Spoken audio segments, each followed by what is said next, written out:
Bonjour les êtres humains, bienvenue dans la chaîne YouTube de la méthode Sam. Alors je ne suis pas ici pour vous dire quoi faire, je suis ici pour vous aider à comprendre, parce que comprendre, c'est se donner le pouvoir d'agir. Alors un sujet que je voulais aborder aujourd'hui qui est un sujet d'actualité, alors forcément ça dépendra quand est-ce que vous allez visionner cette vidéo, mais nous sommes actuellement à la fin du mois d'août presque, et nous sortons de cet épisode de canicule qui a quasiment duré 3 mois. Je voulais revenir sur ce point parce que en fait, je vais d'abord établir les faits, les constats et ensuite je vous donnerai les solutions. C'est très important de rester jusqu'à la fin de cette vidéo parce que il faut d'abord établir le constat, comprendre cette mécanique de la canicule, comprendre la mécanique de la canicule sur notre corps et ensuite je vous apporterai les solutions. Le premier constat, c'est qu'habituellement, quand on arrive à la fin de l'été, on a passé des vacances, on s'est reposé, on s'est détendu. On est, comme on dit, on est requinqué. On est requinqué pour attaquer la rentrée de septembre, les enfants, l'école, le travail. Sauf que cette année, ce n'est pas du tout ce que vous m'avez raconté. Dans les commentaires, les messages que vous m'envoyez, je vois revenir tout le temps la même chose. Vous êtes à plat. La canicule vous a flingué. Elle vous a vidé. Ce n'est pas seulement une question d'avoir eu chaud. Cet été a été particulièrement virulent sur pas mal de domaines. Donc cette année, on a subi vraiment de longs épisodes de canicule, de forte chaleur. Et pendant des semaines, le corps a dû lutter. Il a lutté pour s'adapter, pour essayer de se maintenir en équilibre. Mais des épisodes de chaleur, on en a déjà connu. Ça fait des décennies qu'il y en a. Des canicules, moi je me souviens, j'ai 55 ans, il y en a eu dans les années 70. Alors pourquoi cette fois-ci, des personnes me disent qu'ils sont complètement épuisés? Parce que pour moi, la chaleur, c'est un facteur. Certes, un facteur avec un gros pourcentage. Mais sur cette chaleur, il faut aussi rajouter ce qu'il y avait avant.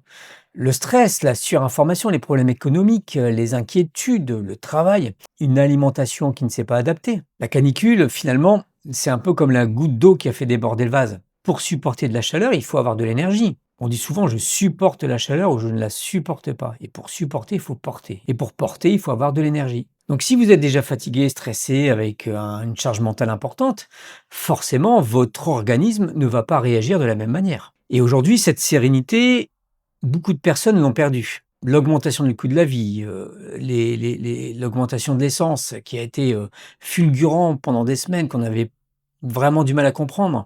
La guerre, les courses, tout ce qui a augmenté, le coût de la vie, les vacances qu'on n'a pas pu se permettre cette année, le fait de ne pas pouvoir sortir de son quotidien parce qu'aller en vacances et aussi chercher, aller à la mer, chercher le frais, le lac, la montagne, ça permet aussi de supporter mieux cette chaleur et donc d'être un peu emprisonné dans son quotidien. Tout ça, c'est aussi également du stress. Je pense aussi à toutes les personnes qui ont continué à travailler dans les champs, dehors, dans les vignes, dans les bâtiments. Il y a ceux aussi qui travaillent dans la restauration, dans les cuisines, où les températures deviennent extrêmement difficiles à supporter. Et pendant ce temps-là, il faut quand même continuer, il faut se lever, il faut aller travailler, il faut produire, il faut réfléchir, s'occuper de sa famille, dormir comme on peut. Et là aussi, ça a été compliqué. Et le lendemain, faut tout recommencer.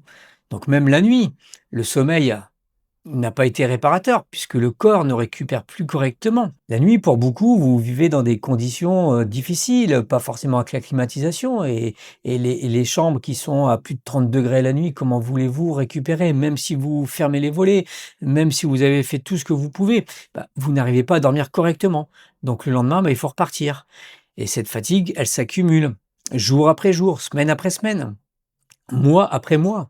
Et puis, pendant ce temps-là, vous allumez la télévision, le stress augmente parce que on vous dit les canicules, les incendies, la vigilance, les températures records, tout ça, ça vient augmenter votre stress.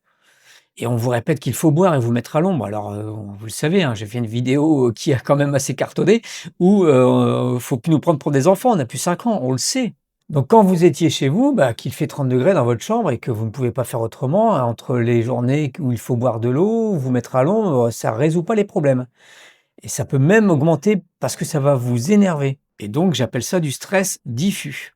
Ce stress vous demande de l'énergie. Donc quand vous dormez pas bien, quand vous avez chaud, quand votre corps vous demande de récupérer. Donc quand on arrive à la fin de l'été, c'est pas étonnant qu'on soit complètement vidé, épuisé, parce que votre corps a puisé toute l'énergie qu'il avait besoin pour supporter cette chaleur. Moi, je compare ça en fait, c'est un peu bête, mais je compare ça à quelqu'un qui fait du trail. Vous savez, c'est beaucoup la mode les trails, hein. J'en parlerai dans une prochaine vidéo. Bah, imaginez-vous comme si vous avez fait un trail, l'UTMB, avec, plus de 200 kilomètres, avec, 15 000 mètres de dénivelé positif. Bah, votre corps, il a dû réagir, il a dû supporter ça. La seule différence, c'est quand on fait un trail, il y a une notion de satisfaction à la fin. Même si le corps est complètement épuisé, même si on l'a fait souffrir, il y a cette notion de satisfaction. Mais quand on sort d'un trail, on ne peut pas récupérer comme ça en une semaine, en 2 jours, en 3 jours.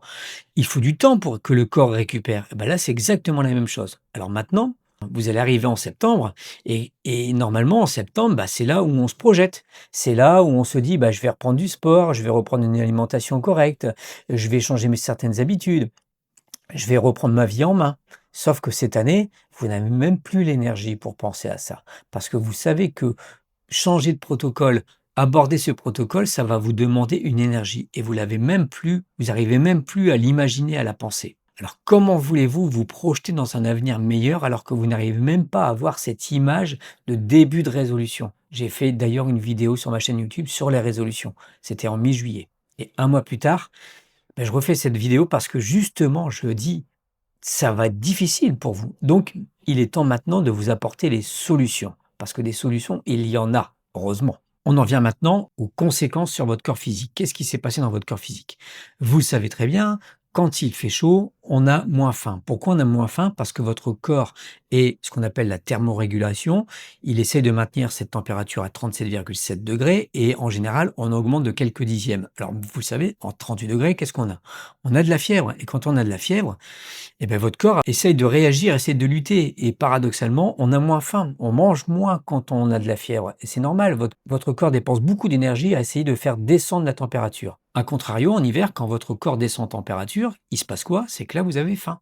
Il vous réclame à manger. Et vous mangez quoi en hiver? Vous mangez des tartiflettes, des fondus, des plats bien gras, parce que votre corps réclame de l'énergie pour refaire monter la température. C'est plus facile de lutter contre le froid, parce qu'on peut se couvrir, on peut rentrer chez soi dans une maison chaude. Aussi pour les personnes qui travaillent en extérieur, comme ils s'activent, il faut remonter leur température. Leur corps, pour faire face à ça, réclame de la nourriture, donc ils mangent plus. Alors, comme en été, on ne mange pas assez, on mange pas assez de bons nutriments, bah, votre corps s'affaiblit.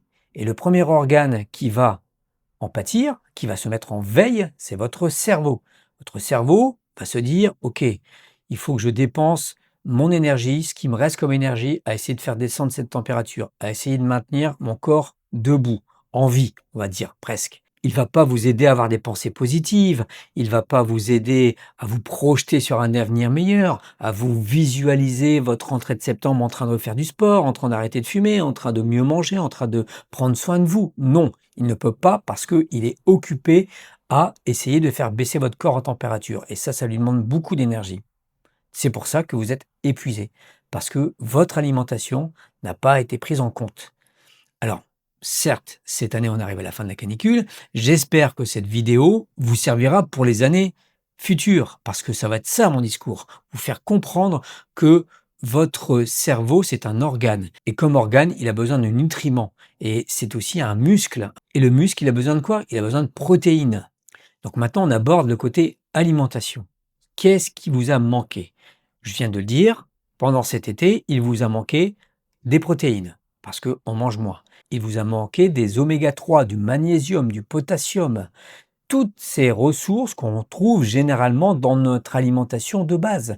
Et c'est quoi? C'est manger, on mange des sardines, on mange du poulet, on mange de la viande, on mange des légumes, on mange des féculents, et tout ça, on en mange beaucoup moins l'été parce qu'on a moins faim. On va se réveiller plus sur une glace parce qu'on va chercher à rafraîchir notre corps. Dans l'action, dans le début, ça nous fait du bien, mais après, ça ne nous a pas apporté les bons nutriments. Donc cette petite parenthèse que j'ai déjà expliquée dans d'autres vidéos, elle est importante parce qu'elle est importante de vous faire comprendre que vous n'avez pas assez alimenté votre corps. Et il y a aussi une phase de désinformation, c'est que on ne l'a jamais entendu dans les médias mainstream. Jamais on vous a dit mangez plus. Jamais on vous a dit prenez des compléments alimentaires pour faire face à cette chaleur. Donc, on va faire quoi maintenant?